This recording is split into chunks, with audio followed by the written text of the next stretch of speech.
Sloan, thank you very much. And as Sloan mentioned, it's Thursday, wishful thinking that it was Friday, but we are back in Lynn Matava's kitchen to stock up on some tips and tricks from the nutrition educator. Today we're talking all about beans. Check it out.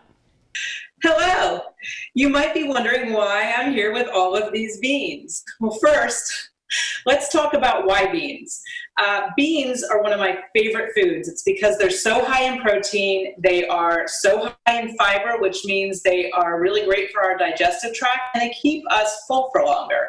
And then they're also full of minerals like zinc and manganese and iron, and tons of phytonutrients and things that we think of a lot of times in some of the more brightly colored vegetables. But when you think about how darkly pigmented things like black beans are, they have lots of good things in there for us to help our bodies fight off infection and all sorts of other things. And it's a great source of a plant-based main dish because, it's always really good for us to try to think of ways that we can eat more affordably. The reason I'm here with all these dry beans, though, and I know they're a little daunting, is that a lot of times it's more tempting to go buy that can of canned beans. But a bag of dried beans equals about 4 cans of beans. And for $2 a bag, it's a lot more affordable to do this.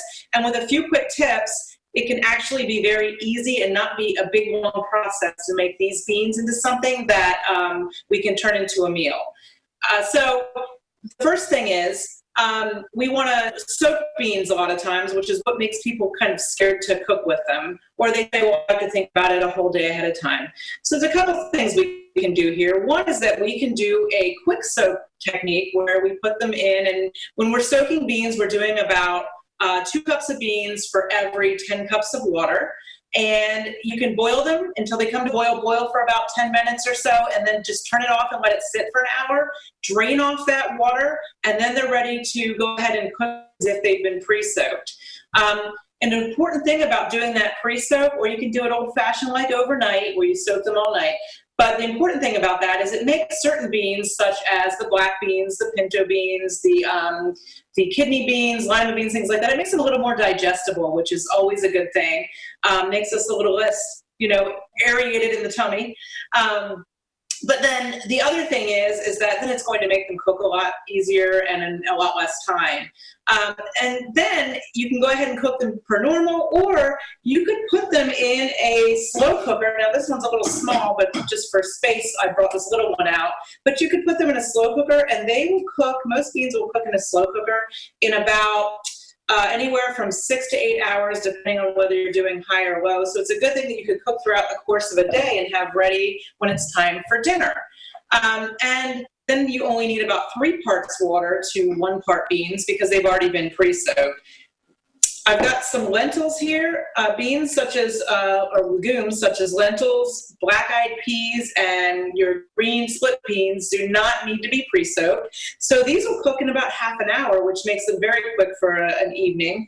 And I love the lentils because it's something you can easily throw into a salad. You can easily even toss it into something like pasta, and it gives the pasta some more nutrients and things while you're adding whatever your other ingredients are in. And then you can also, use all of these beans once we have them ready to cook. Put them in soups. You can have them with eggs. You can make beans and rice. You can put them in salads, hummus, salsa, chili, and on and on and on. And what I like to do, this is my final quick tip for you. These got a little banged up in my freezer.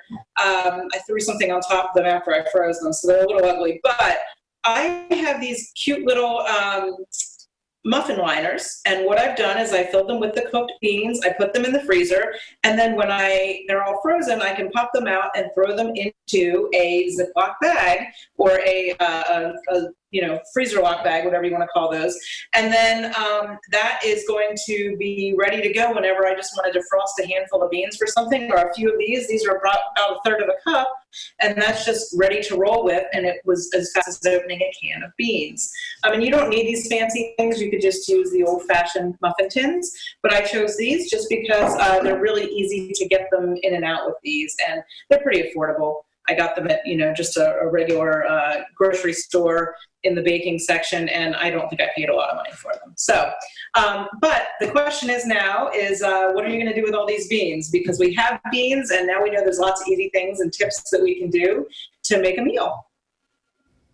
And just as a reminder, we do have all of our recipes and tips from Lynn on our website. All you have to do is log on to 47abc.com and head on over to the Good Morning Delmarva page.